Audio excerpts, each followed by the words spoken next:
Hey everyone, I'm going to do a kind of a redo video. I don't think I've done a video on this lens in this level of detail. My lens videos seem to be pretty popular, so I'll kind of do this one in a better format. I think my other one may have been just kind of a webcam based one, but here it is. This is the Canon EF lens. It's a L series lens. 17 to 40 millimeters, so it's a wide angle lens, depending on the camera you're on. But if you're use a full frame camera, which I do, this is a wide angle lens. So 17 to 40L. Okay, this is autofocus, manual focus button. Again, the manufacturer's Canon. I'll just show you the specs on this. Here, probably a little bright at this point, but this is the box. EF17 to 40 millimeters f4L USM lens.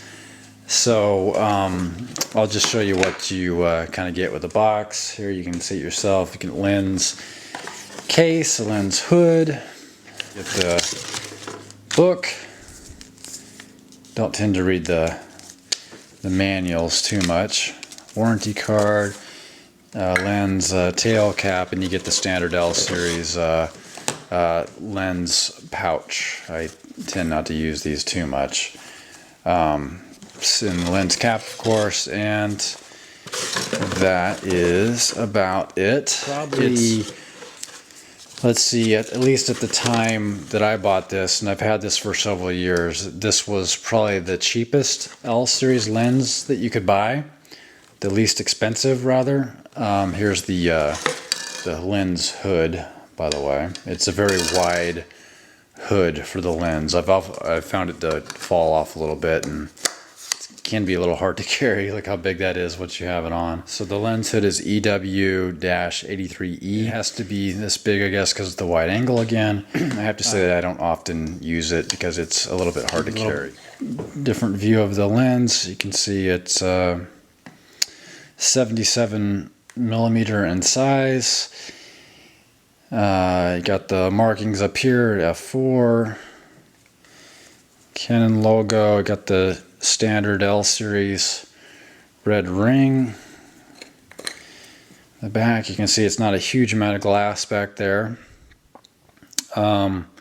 This has been a pretty durable lens for me. I've not had any problems with it. It does not have image stabilization, which you may see that in some of the lenses. You can do manual focus override here, so if you're in autofocus you can manually change it on the fly. You have the zoom here again from 17 to 40. Okay, and what else? On some of my L lenses I get sand in the focusing rings, and this one is holding up pretty good. You can get some gunk in there every once in a while, and that's no fun. It's a little hard to get out. You'll notice that I'm not using a kind of a lens protector or a filter on top of this. One, I kind of have it attached to another lens at this time, and two, I'm not out in the field a lot with this one too much, so I've kept it off. And I have noticed that and maybe I need to do this check with some of my other lenses, but I was doing some test shots with this lens of the day, and man, it was ultra sharp. I was just amazed. I hadn't played with it for a while, and completely amazed with it. So the sharpness of it. Colors look really good. But I did notice that the contrast needs to be bumped up on most of the shots, and I don't think that's a bad thing at all. Kind of brings your attention to a way to the image to allow you to enhance it a little further. So I don't know if that would make sense, but it definitely has some great images. Specifications. Let me go through this.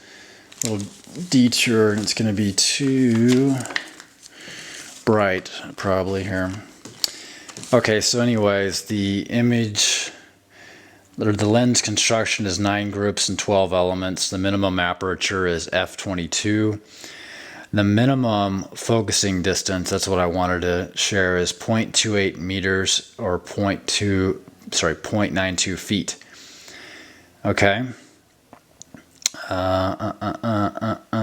The case part number is LP1319 in the event you need to know about that. The replacement maybe. And the weight of the lens is 16.8 ounces. So it's not a very heavy lens at all. You know, compare that to a 70-200 or something, and this is a pretty lightweight L version. Okay, so what I was going to say is that the image itself, images captured by this lens on a full frame camera are going to have some issues, meaning that the corners of your images, the borders are going to be distorted. I'm probably going to say the word wrong, but vignetting is present in these images. The wide angle and the full frame just kind of creates the darkness in the corners of the image. So that's not a huge thing. You just have to recognize that that's going to happen on a full frame camera. I shoot with the 5D. Okay, and focus you in here a little bit. And I just know that I'm going to have to fix that on my shots. Not a big deal. Most of the standard tools you use, the digital photo processing tool that Canon provides, can fix it. I use Lightroom, and that fixes it really easily. Photoshop, of course, can fix it. You know, most of the programs out there can handle that kind of fix.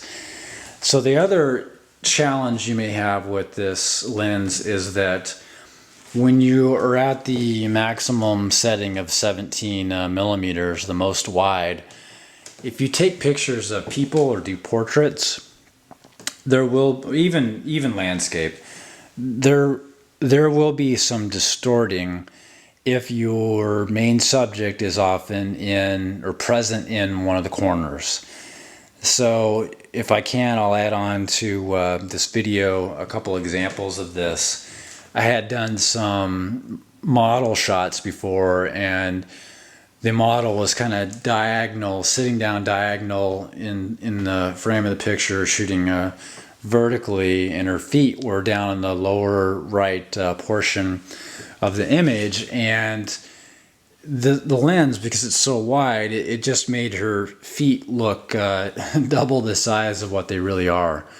So you have to be careful if you're shooting people. Don't put people, body parts, heads into one of the corners, or even the top part of the frame. You just have to be kind of, your subject area needs to be squarely in the middle, because it will cause distortion. And again, you can kind of fix things in Photoshop, but that's when you get to having to spend a lot more time on your out of the camera images. So be careful with that. I've also seen that occur when shooting landscape buildings, for example. So the angle of a building would not be perfectly straight. Again, you can fix that stuff, but I don't want to spend a lot of time fixing that kind of thing. So overall, I mean, landscape, I think, is probably one of the main things it's used for. Outdoors, you know, wide, picturesque things. But I've used it with people. It does give you a different fun view. It's good for, you know, if I was doing real estate shots, it's pretty fun for indoors, taking a picture of a room.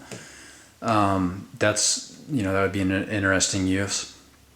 So overall, I really like the lens. It is, I'll consider on a full frame camera, somewhat of a niche use lens, meaning it's going to have an arty effect. It's going to have an effect that you're going to get each time, mostly. So either you have to live with that effect, or you have another lens and you use this one when you don't want that effect.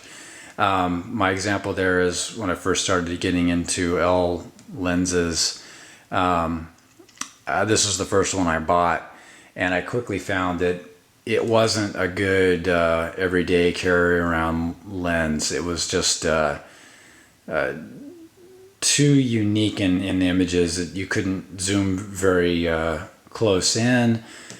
Things look kind of far away, and then you have the distortion and vignetting at times.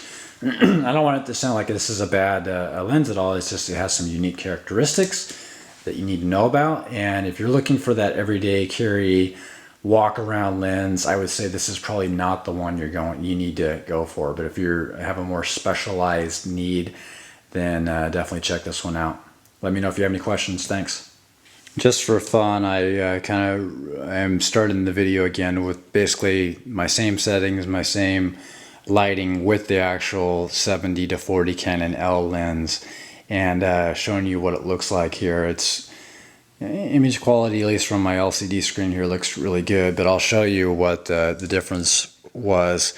I was shooting at about 70 millimeters with the lens I'm showing you now is my 24-105 lens, and so I was shooting with that at about 70 millimeters, and right now with the 17-40 I'm at 40 millimeters, the maximum, and I'll go wide, and that's 17, so that's the full view there. It's quite a different effect. So back to 17. Thanks, folks.